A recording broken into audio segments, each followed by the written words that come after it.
Isang panibagong araw sa inyo. Bago ko simulan ang aking spoken poetry, nais ko munang magpakilala. Ako, si Binibining Nessa Quizon, nagpapakadalubhasa sa asignaturang Filipino. Ang spoken poetry kong ito ay pinamagatan kong sa likod ng bawat po at opo. Sabi nila, ay, luma na yan. Pagmamano, tradisyon daw ng kahapon. Po at opo, mga salita daw na napag-iwanan na ng panahon. Pero ang tanong ko sa inyo, kung luma na ang respeto, kung luma na ang paggalang, ano na lang ba ang tawag sa mundo natin ngayon? Bakit parang mas lalong lumalala ang sigaw? Oo, sigaw. Sigaw ng walang respeto, sigaw ng walang paggalang sa kahit kanino. Nakakapanghinayang. Mas lalong tumitigas ang ating mga ulo. Na parang sinasabi ninyo, may karapatan kaming magsalita. Oo, may karapatan tayo. Pero ang tanong, may paggalang pa ba? Sa pagsasalita ba'y may paggalang pa sa nakakatanda?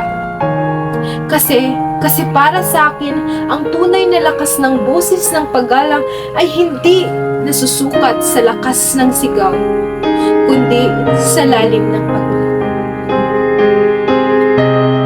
Ngayon yung sabihin sa akin, bago pa tayo natututong tumayo, sino ang unang sumalo kapag tayo'y nadapa? Bago pa tayo magsalita, sino ang unang taong nagturo sa atin ng unang salita? Bago pa tayo natututong mangarap, sino ang unang taong naniwala sa atin? Hindi ba't ang mga nakatatanda?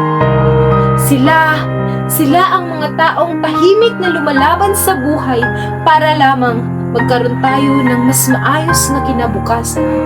Sila ang mga taong nagtatrabaho ng lampas sa pagod para lang may makain ang pamilya. Sila ang mga taong minsan mas pinili ang kapakanan ng iba kaysa sa sarili nila. At ngayon, sasabihin ninyong luma na ang respeto, luma na ang paggalang. Hindi. Dahil ang paggalang sa nakakatanda ay hindi tradisyong dapat kalimutan. Ito ay isang ugat. Tama, ugat ng ating pagkatao.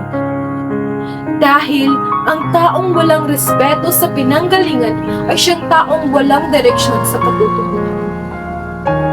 Oo nga't mas mabilis tayo sa teknolohiya. Oo, mas marami tayong alam sa internet, pero tandaan natin na ang karanasan ay hindi na-download. Ang karunungan ay hindi na-search sa Google o sa ano pa mang mga website. Bagkus ito'y nabubuo sa paglipas ng panahon.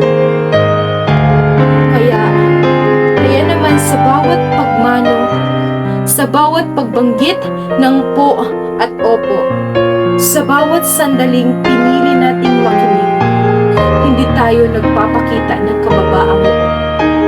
Pinapakita natin na buhay pa rin ang kulturang Pilipino. Kulturang nagsasabi na ang tunay na lakas ng tao ay hindi nasusukat sa yabang, kundi sa respeto. Oo, respeto.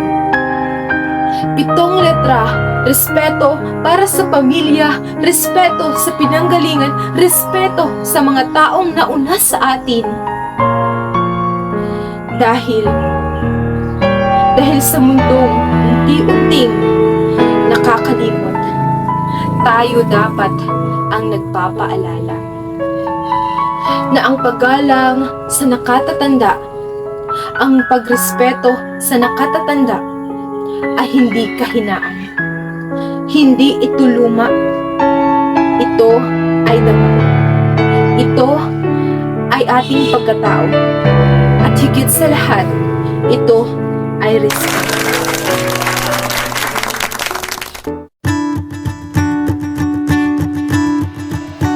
Pinili ko ang paksa tungkol sa paggalang sa nakatatanda dahil mahalaga ito sa kulturang Pilipino. Lumaki tayo na tinuturuan ng ating mga magulang at maging ang mga nakatatanda ng mga katagang po at opo, maging pagmano bilang tanda ng respeto. Pero ngayon, parang unti-unti na ang nawawala at nakakalimutan ng iba ang mga ito.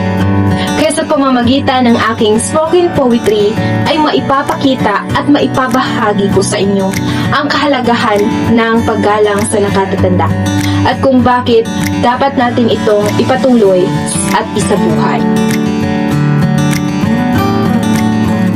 Ang mensaheng nais kong iparating ay dapat nating pahalagahan at igalang ang mga nakakatanda dahil sila ay marami ng karanasan sa buhay na maaari nating kapupulutan ng aral. Bukod pa dyan, ang simpleng pakikinig sa kanila at pagpapakita ng respeto ay malaking bagay na. Gusto ko ring ipaalala na ang paggalang sa nakatatanda ay hindi luma o makaluma, kundi isa itong tradisyon, magandang tradisyon at magandang ugali na dapat nating panatilihin. Ipinapakita nito ang kultura ng pamilyang Pilipino dahil ang mga Pilipino ay kilala sa pagiging magalang sa nakatatanda.